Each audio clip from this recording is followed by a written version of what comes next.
All right, let's get into it. For years, I thought consistent people had something I didn't.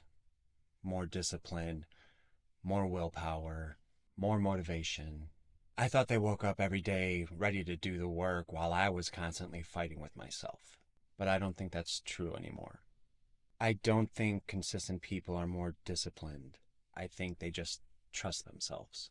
And most of us don't. And it's not because we're lazy, it's not because we're weak, but it's because we spent years breaking promises to ourselves. And every broken promise leaves a scar. You tell yourself you're going to wake up early, you don't. You tell yourself you're going to work out, you don't. You tell yourself this time is different. And a week later, you're right back to where you started. You do that enough times, something changes. You stop trusting in yourself. And that's what I call the restart cycle. The restart cycle is a pattern of getting motivated, making a plan, falling off track, and starting all over again and again and again. And I know this cycle because I've been doing it for years. Every Monday was a fresh start. Every month was a new plan. Every year was a new beginning. And somehow I ended up in the same place.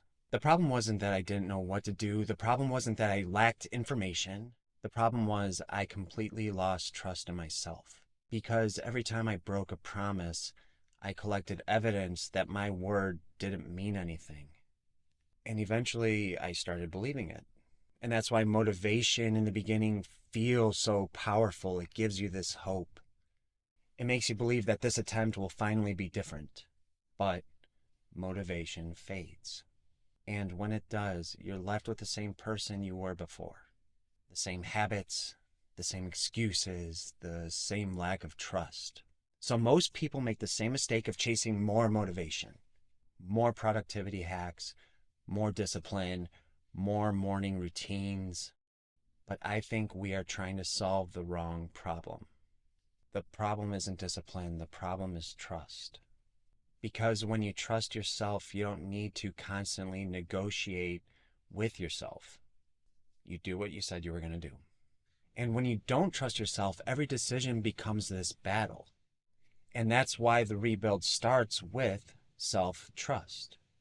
Not confidence, not motivation, not self-discipline, self-trust. Because self-trust is the foundation everything is built on. And if that foundation is cracked, everything on top of it, it's going to collapse. In the next video, I'm going to tell you my first step to start building that self-trust. It's so simple, it's borderline laughable, but it changed everything. Because rebuilding your life doesn't start by changing everything all at once. It starts with keeping one promise. See you in the next one.